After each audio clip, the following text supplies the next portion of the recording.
The night sky above the Atacama Desert had always been brutal in its honesty.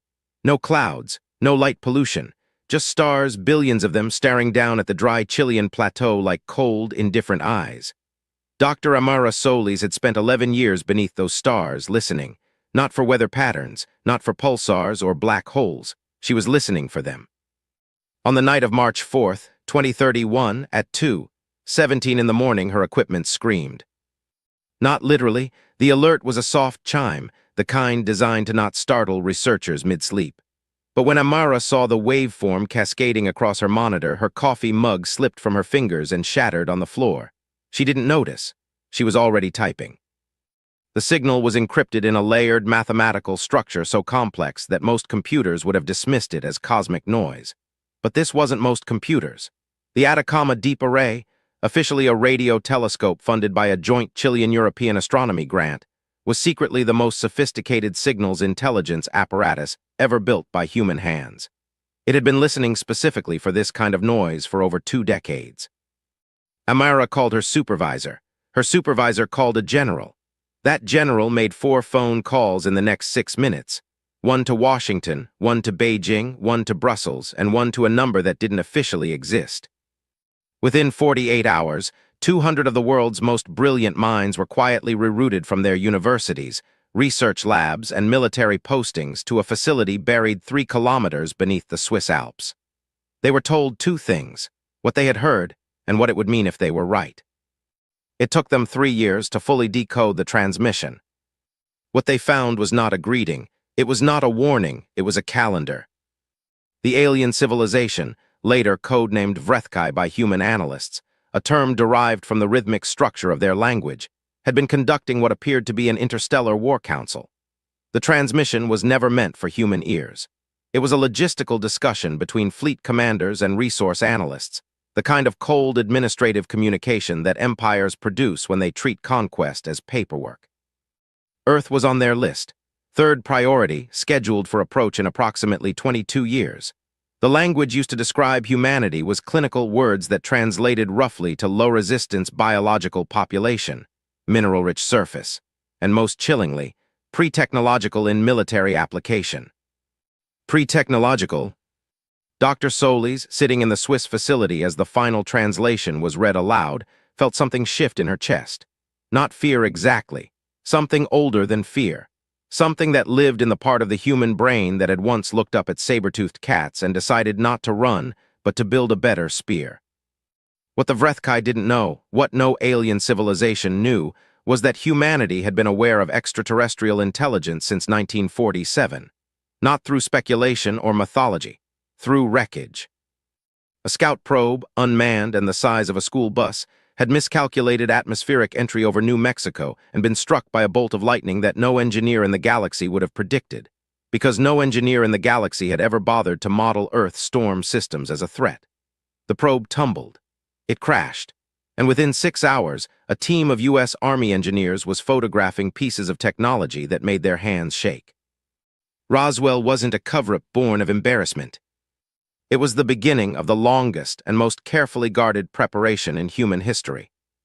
The vigil, founded quietly in the months after Roswell by a coalition of 7 governments who agreed on almost nothing except this, had been operating in complete secrecy for 84 years by the time Amara's equipment picked up that signal. It had survived regime changes, wars, ideological collapse, and the near-constant temptation to go public.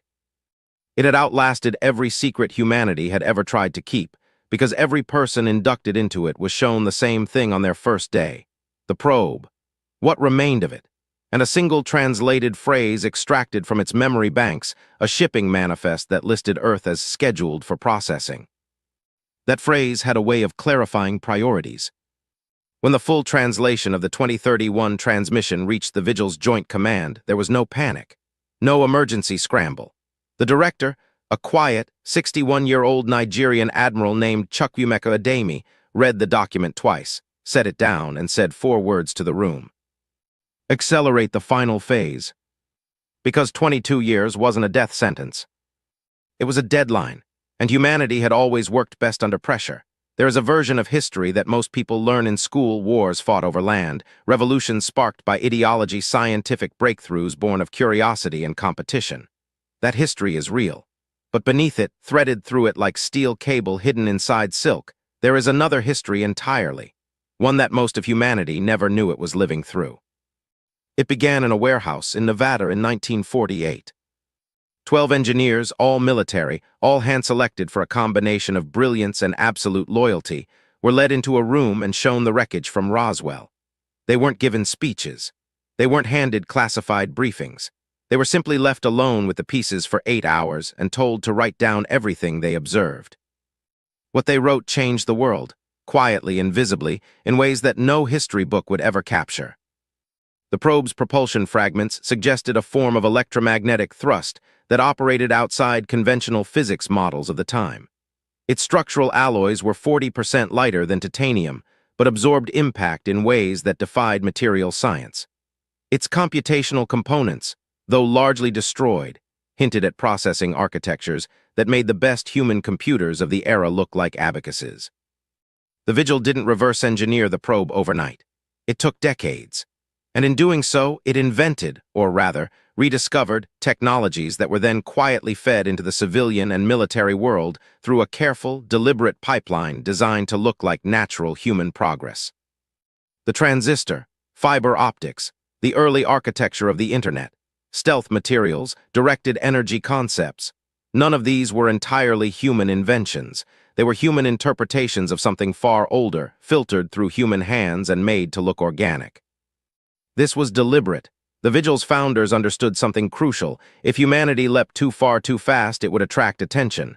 The galaxy, they suspected, was being watched. Progress had to look natural, messy, human. So the Vigil played a game that required a patience almost inhuman in its discipline. Money flowed into it from everywhere and nowhere. Defense budgets, infrastructure grants, climate research funds.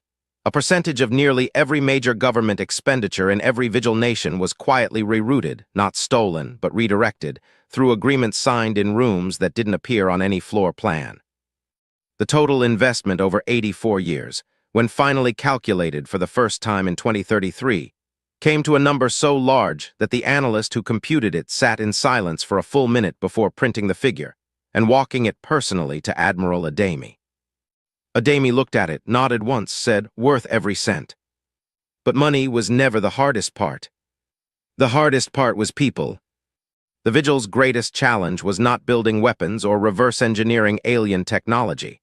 It was maintaining unity across generations, across cultures, across the deep and ancient fault lines of human tribalism. Nations that had fought wars against each other, peoples with centuries of grievance between them. All of them had to be brought into the same room and convinced to share everything: intelligence, technology, resources, risk, for a threat that most of their populations didn't even know existed. It nearly collapsed 17 times, twice over political crises, 3 times over military tensions between member states who forgot, momentarily, that they had a larger enemy to worry about. Once, and this was the one that came closest to unraveling everything, when a Vigil operative from one country was discovered selling partial intelligence to a non-member government, not out of greed or ideology, but because he genuinely believed his people would be left behind when the invasion came and humanity chose who to protect. That case shook the organization to its foundation, and out of it came the most important structural change in Vigil history: the decision to fully include every nation on Earth, regardless of political alignment, military power, or economic status. Not as junior partners, as equals. Because the Vigil's founders had understood something else, too, something that the Vrethkai, in all their centuries of conquest, had clearly never encountered before. Humanity was not one civilization. It was hundreds, each with its own knowledge, its own ingenuity, its own particular genius shaped by its landscape and its history. A military strategist from the mountains of Ethiopia thought differently than one from the rivers of Vietnam. An engineer from rural Brazil approached materials problems from a completely different angle than one from urban Japan. The Vrethkai had studied humanity and seen division. What they had actually found was diversity, and diversity, when unified by a single existential purpose, was the most dangerous force in the known universe. By 2033, when the acceleration order was given, the Vigil had 160 member nations. It had a unified command structure. It had technologies that would have looked like magic to any human alive 50 years earlier. It had underground factories producing weapons systems that had never seen sunlight. And it had something else, something harder to quantify but more important than any of it.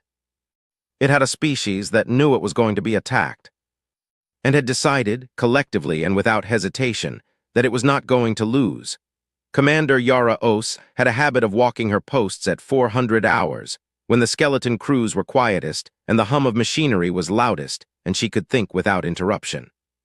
She had done it as a junior engineer in Accra, done it as a mid-level Vigil contractor aboard the first orbital test platform, and she did it now as she walked the length of Facility Trident.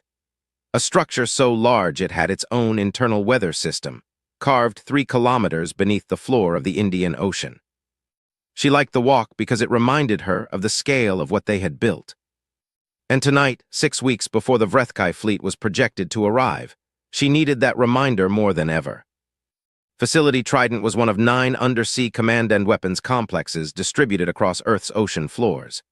Each was powered by a direct geothermal tap that drew energy from the planet's own core, limitless, invisible from space, and completely immune to orbital bombardment because you would have to crack the ocean floor to reach it. Each housed automated torpedo arrays that could track and engage targets in orbit. Each was staffed by crews from no fewer than 12 different nations, a design choice that was partly practical and partly philosophical. You could not bomb one without bombing all of them. Yara paused at a viewport, reinforced glass 3 meters thick, and looked out into the black water. Somewhere above her was the Indian Ocean floor. Above that, the sea. Above that, the sky. And above the sky, still too far to see with any instrument but coming closer every day, was the fleet. She pulled out a tablet and reviewed what she had reviewed every day for the past 4 months, not because she had forgotten it, but because repetition was a form of prayer for engineers. In orbit, 14 stealth battle stations, each one the size of a sports stadium, disguised for years as decommissioned satellite arrays and debris clusters. They carried long-range kinetic weapons, directed energy arrays, and missile platforms capable of reaching targets anywhere in the inner solar system within hours. Their surfaces were coated in a material developed from Vigil research that made them nearly invisible to every known form of electromagnetic detection, including the kinds the probe's wreckage had hinted the Vrethkai used. On the moon, the longbow batteries, 48 electromagnetic railgun installations buried along the lunar far side, their barrels oriented toward pre-calculated interception corridors based on 22 years of projected fleet trajectory modeling. Each gun could fire a tungsten penetrator rod massing 800 kilograms at velocities that made the mathematics of the impact almost obscene. They had been built by a rotating crew of 4,000 lunar construction workers who had been told, officially, that they were building a deep space observation network. In the asteroid belt, the hollow forts, over 300 asteroids, selected over 15 years for optimal position and composition, had been quietly, painstakingly hollowed out by autonomous mining drones and converted into drone carrier stations. Each housed between 2,000 and 8,000 AI-piloted microfighters, compact and fast, and designed to overwhelm targeting systems through sheer coordinated chaos. The program was called Project Swarm. It had consumed more computational hours than every other Vigil project combined. Between the moon and the asteroid belt, the Shadow Fleet, 41 human warships, the first true spacecraft built entirely for combat, running silent on minimal power to avoid detection. Their crews had been living in rotating 6-month deployments for 3 years. They were cramped and tired and ferociously ready. And then there was Earth itself. Yara scrolled to the final section of her briefing document and stopped, as she always did, at the image that closed it. A diagram of Earth's global power grid, not the civilian grid that lit homes and ran factories, but the secondary grid. The one that had been woven invisibly into the infrastructure of every continent over the past 15 years, disguised as upgrades and redundancies. A planet-scale electromagnetic pulse system, capable of being discharged in a single coordinated burst across every landmass simultaneously. The EMP array had been the most controversial project in Vigil history. It would, in the moment of firing, knock out every unshielded electrical system on Earth's surface. The chaos would be significant. Temporary systems were designed to reboot within minutes, but significant. The arguments against it had been fierce.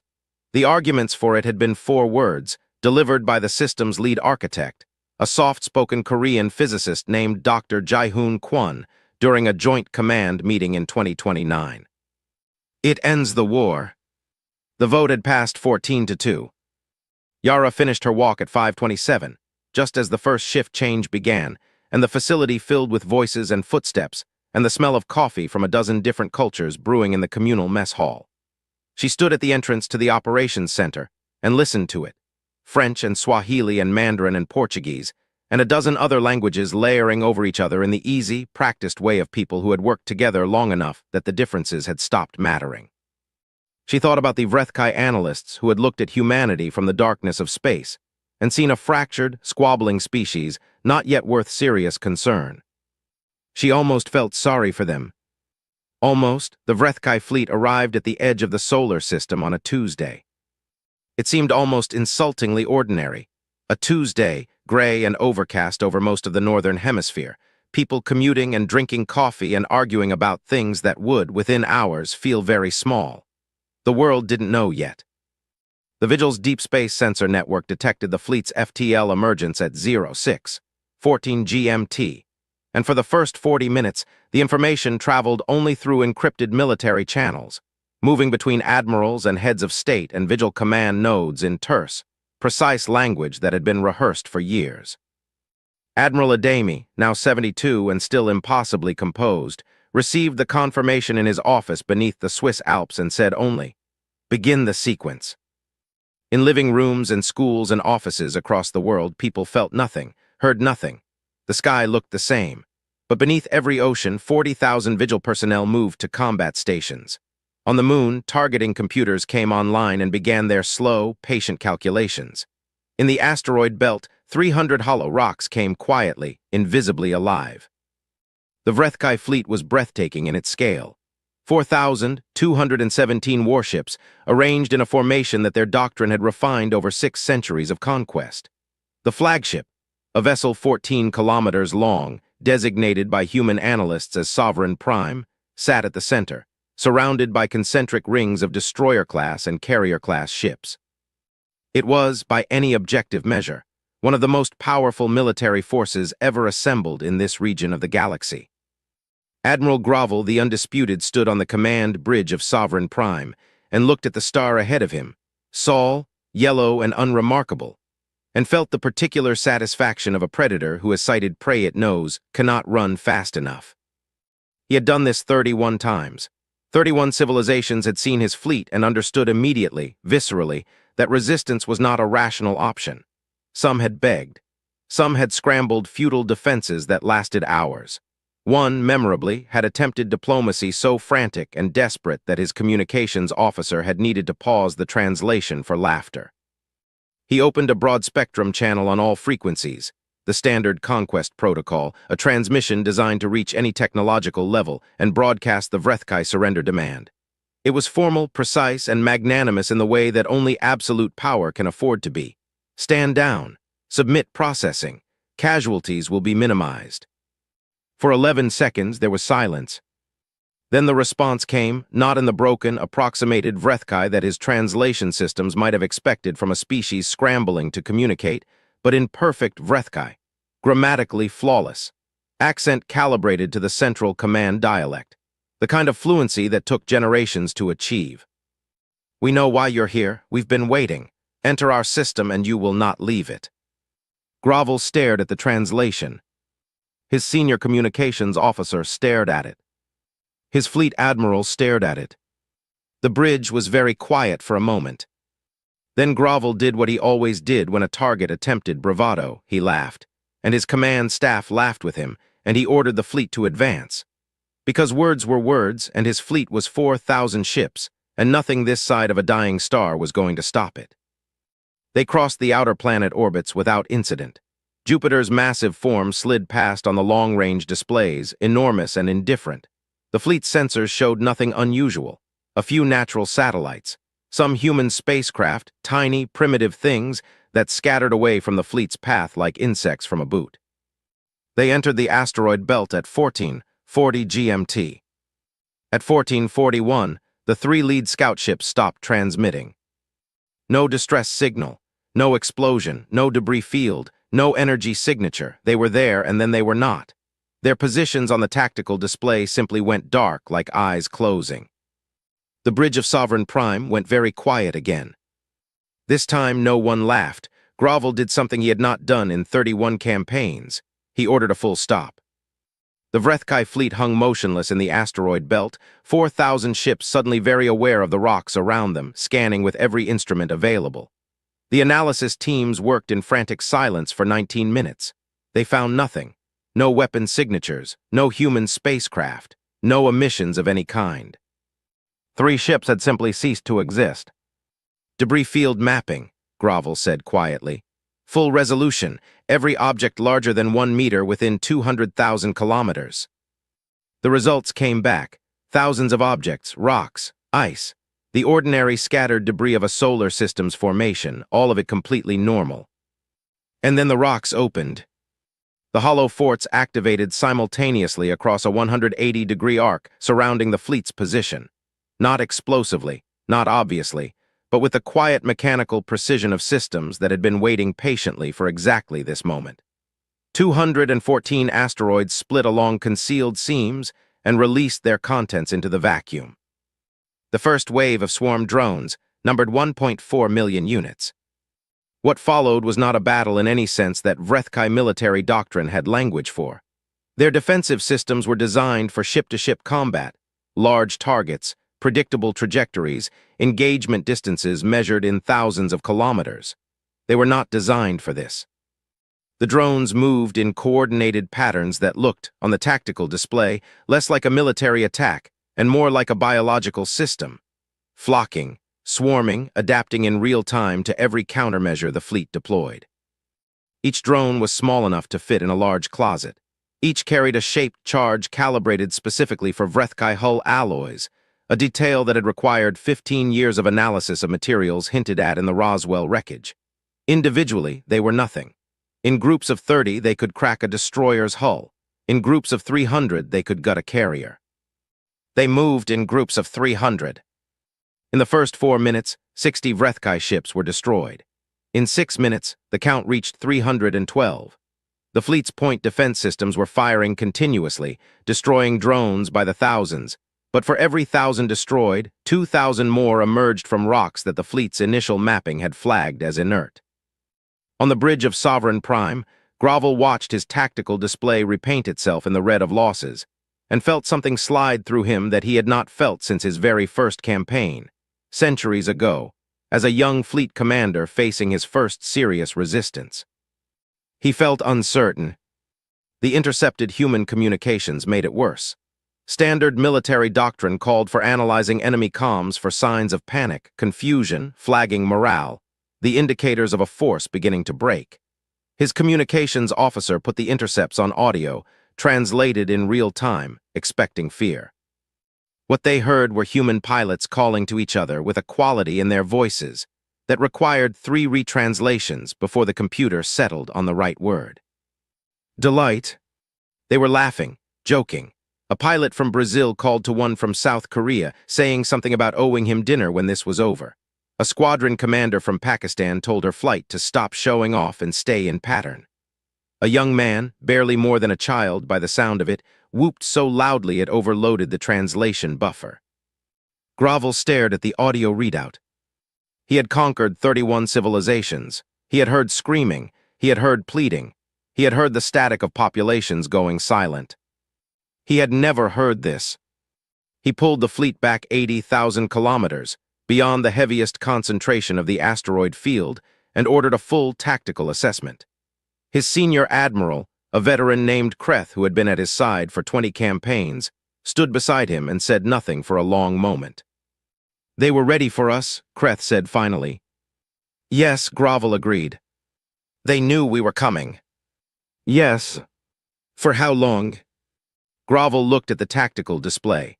At the rocks that had turned into fortresses, at the drones that moved like living things, at the 3 ships that had vanished without a trace before a single shot was fired. He thought about the transmission, the one in perfect Central Command dialect. He thought about the word waiting. Long enough, he said. War has a sound that no simulation can replicate. It is not the sound of weapons or explosions, though those are part of it. It is the sound underneath, the quality of human breathing in the seconds before a decision, the particular silence of a command center when a display shows a friendly signal going dark, the way people say names, just names, as if saying them might bring the person back. Lieutenant Kofi Osai died at 19:22 GMT when the Vrethkai adapted. They were fast learners. Grovel had not conquered 31 civilizations by being slow to adjust. After the belt ambush, after the tactical pause, his analysts worked with the frantic precision of a military mind suddenly, genuinely threatened. They identified the drone swarm's communication frequency. They developed a counterjamming protocol. It took them 4 hours. It was 4 hours of significant additional losses. But then the drones went partially blind, their coordination degrading from the terrifying organic unity of the first assault into something more fragmented, more predictable. The Vrethkai losses slowed. Their advance resumed. They hit the orbital platforms at 18:00 GMT. The battle for Station Aurelius lasted 74 minutes. It was the fiercest close-range engagement in the history of human space combat, fought at distances that weapons designers had once considered suicidally close. The crew of 847 fought with everything the station carried. And then, when that wasn't enough, with emergency systems never intended for combat, maintenance lasers repurposed as blinding weapons, coolant lines vented to obscure sensor locks, docking clamps fired magnetically at incoming missiles like improvised projectiles. Kofi Osai was a pilot. He flew a Vigil interceptor out of Aurelius's secondary bay, a slim, fast ship that he had named Abina after his grandmother.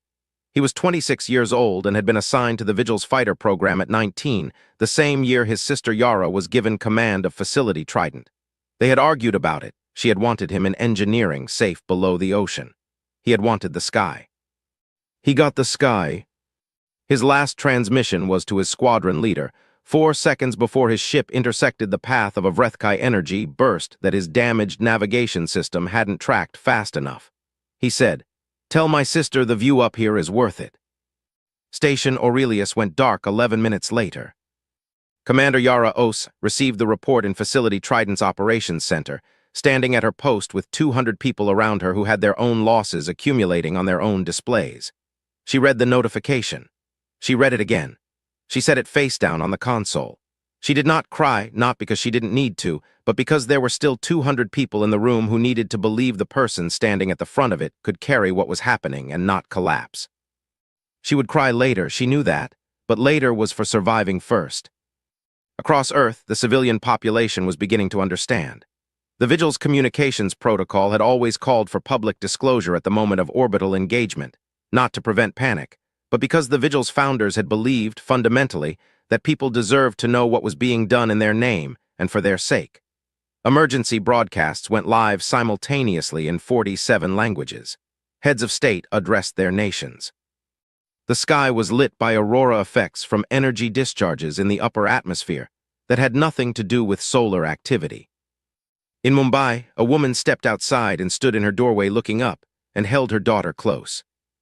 In Sao Paulo, a schoolteacher sat with his class in a basement shelter and read to them from a book he had grabbed at random.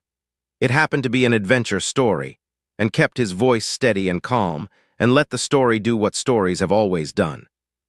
In Lagos, a 94-year-old man who had seen 2 wars and a pandemic sat on his porch and watched the strange light in the clouds and was not afraid. He had been alive long enough to know what humans looked like when they had decided not to give up. He looked at the lights. He nodded once slowly to himself. "Fight," he said quietly, to no one in particular. Inside Facility Trident, the lights flickered once as 2 more orbital stations went offline and their power loads redistributed across the network. Yara picked up her headset. Her voice, when she spoke to her operations team, was completely steady. "Phase 3 on my mark," she said. "Everyone breathe. We knew this part was going to hurt. We planned for this part. Stay with me." They stayed with her. There is a principle in the study of traps, animal, military, strategic, that the most effective ones are never the first thing the target encounters. The first thing is real. It hurts. It costs the target something and teaches them to be cautious. But it also critically teaches them the wrong lesson. It teaches them that they now understand the danger, that the worst is behind them, that what lies ahead can be navigated with care. The Vrethkai had lost over 900 ships. They had adapted to the drones. They had broken through the orbital defenses. They had paid an enormous price, larger than any campaign in their history, but they were paying it. They were advancing. The planet below was enormous and blue and beginning to resolve into the surface details their resource analysts had been cataloging for 2 centuries. Grovel allowed himself, for the first time since those 3 ships had gone dark in the belt, to feel the edge of relief. The first Vrethkai ships crossed into Earth's upper atmosphere at 04:17 GMT. 30 seconds later, Yara Osai said one word into her headset. Now, the EMP array discharged. It didn't look like anything from above. There was no visible flash, no dramatic pulse of light across the planet's surface. From the Vrethkai fleet's perspective, Earth simply made a sound, a broad-spectrum electromagnetic scream that lasted 1.4 seconds. And then every ship that had entered or was approaching the upper atmosphere stopped responding to anything. Their systems didn't explode. They didn't crash immediately. They just died every circuit, every navigation system, every weapons platform, every engine, every life support monitor. The Vrethkai ships that had crossed into atmosphere became, in the span of a second and a half, very expensive, very complex, and very aerodynamically unstable pieces of falling metal. 47 ships entered atmospheric descent. None of them were controlled. The ones that burned up on the way down were, perhaps, the fortunate ones. Grovel was far enough back that Sovereign Prime survived the pulse intact. The fleet had its own shielding, and the outer vessels took the brunt. But the inner formation was gutted. In 60 seconds, he had lost more ships than in the entire previous engagement. He was screaming orders for retreat, for counter-deployment, for something, when his tactical display updated with information that briefly, completely, stopped every thought in his mind. The longbow batteries on the moon had opened fire. 48 railguns fired in a mathematically precise sequence, timed so that their projectiles arrived in overlapping waves rather than a single volley, a detail that turned a massive strike into an extended, continuous assault that the fleet's automatic point defense systems couldn't rhythm analyze fast enough to effectively counter. Tungsten rods moved at velocities that made the physics of the impact equivalent to small nuclear detonations. The fleet's rear formation collapsed in under 8 minutes. And then the secondary fleet arrived. 41 warships, running silent for 3 years in the deep shadow of the sun, jumped to engagement positions in a coordinated FTL hop that human physicists had spent a decade perfecting from Vrethkai propulsion theory. They materialized between the Vrethkai fleet's shattered rear and the only logical retreat vector, weapons already cycling, crews already calm with the particular calm of people who had been waiting for this moment for years and had rehearsed it until it lived in their muscles. Grovel stood at the center of it and understood. Not gradually, not after a lengthy tactical analysis. He understood in one complete, devastating moment, the way a person understands, falling, that they miscalculated the height. The asteroid belt ambush was not humanity's trap. It was the entrance to humanity's trap, the thing designed to teach his fleet that they now understood the danger. The orbital defense was not humanity's trap. It was the hallway. Even the EMP, as devastating as it was not the final trap. The final trap was the geometry, the positioning, the fact that every human defense, every sacrifice, every painful withdrawal had been maneuvering his fleet into this exact location. Between the moon's railguns behind and the shadow fleet ahead and a planet below that had just demonstrated it could reach up and turn off the lights at will. They had not been fighting his invasion for the past 18 hours. They had been parking it. Grovel, the undisputed, conqueror of 31 civilizations, 6th-century veteran of interstellar warfare, had spent the entirety of this campaign moving precisely where humanity had needed him to be. He sat down in his command chair. For a long time, he said nothing. Then he sent the only transmission he had never sent in his life. "We are prepared to discuss terms." The response took 11 seconds, almost exactly as long as his fleet's first silence, hours ago. When it came, it was again in perfect Central Command dialect, and it was not from a government building on the planet below. It was from a woman whose voice was very steady and very tired and carried the specific weight of someone who had just lost something irreplaceable and had kept going anyway. "There are no terms," Commander Yara Osai said. "There is only surrender, complete and unconditional. You have 60 seconds to respond before the next longbow volley fires." He responded in 54. The sun rose over Nairobi on a Thursday morning 6 weeks after the war ended, and it looked exactly as it always had, indifferent, enormous, generous with its light in the uncomplicated way that stars are. Yara Osai stood on the roof of the rebuilt City Coordination Center and watched it come up over the horizon and tried to remember the last time she had done something as simple as watch a sunrise without a tactical display in front of her face. She couldn't. It had been years, long enough that the simple warmth of it on her skin felt strange and new. Kofi's photograph was in her breast pocket. It had been there since the morning after Station Aurelius went dark. She hadn't moved it. The world below her was not the world she had grown up in, but then, it wasn't trying to be. Nairobi had taken significant damage during the brief window when 2 Vrethkai atmospheric entry vehicles had made it close enough to release their ground assault payloads before being intercepted. A section of the city's northern district was still being cleared. The skyline that she remembered from childhood was incomplete in a way that would take years to fix. But there were people in the streets below, ordinary people, buying things and walking and talking and doing the mundane, stubborn, irreplaceable things that humans do when they have decided that life continues and that the day in front of them deserves to be lived. A child chased a ball. An old man arranged fruit at a market stall. 2 women argued with good-natured irritation about something Yara couldn't hear. She watched them and felt something she didn't have a precise word for, not pride exactly, not relief exactly.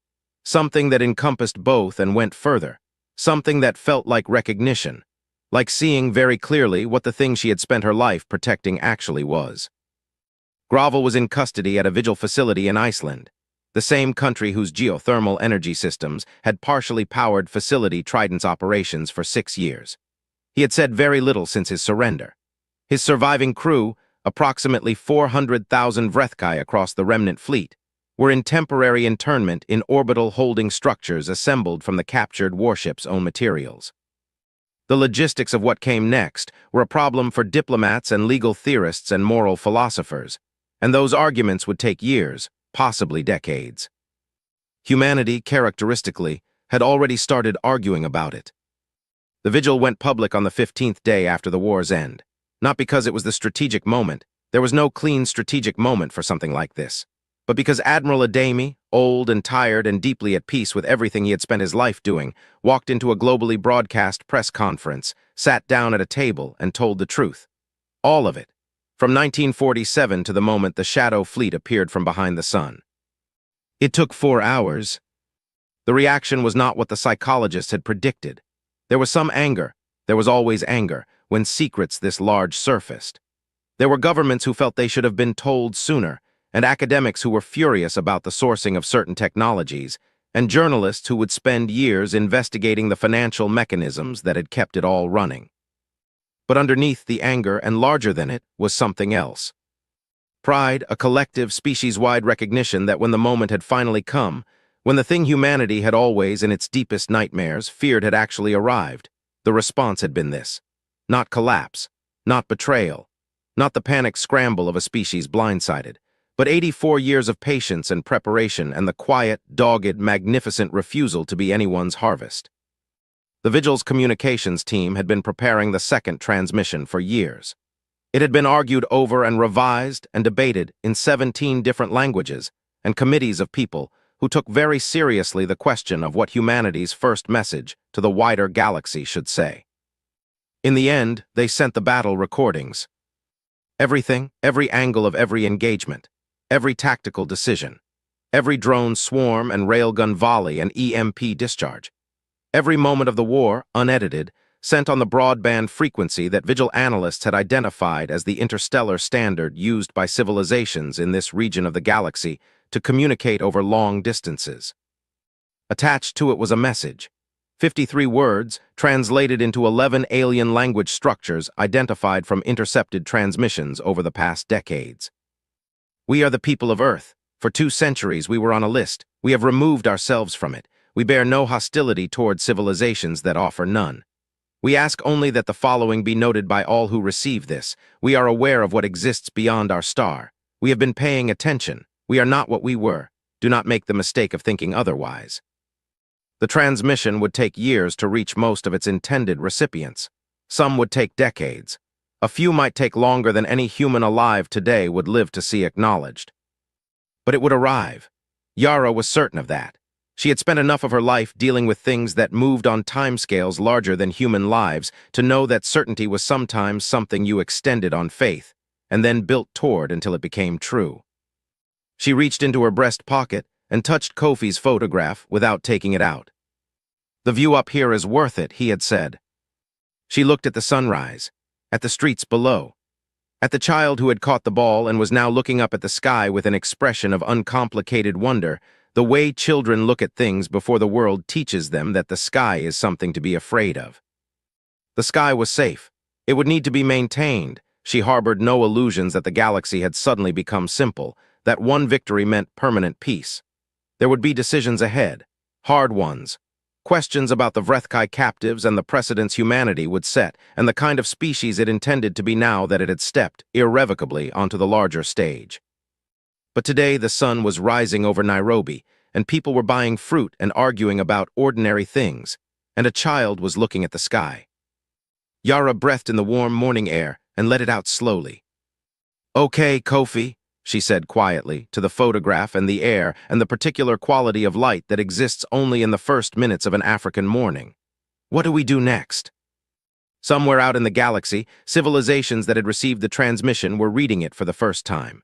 Some were frightened. Some were reassessing.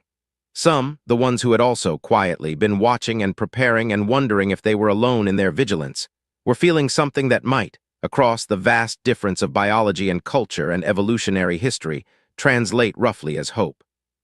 And somewhere in the dark between stars, the mathematics of power were quietly, permanently being recalculated.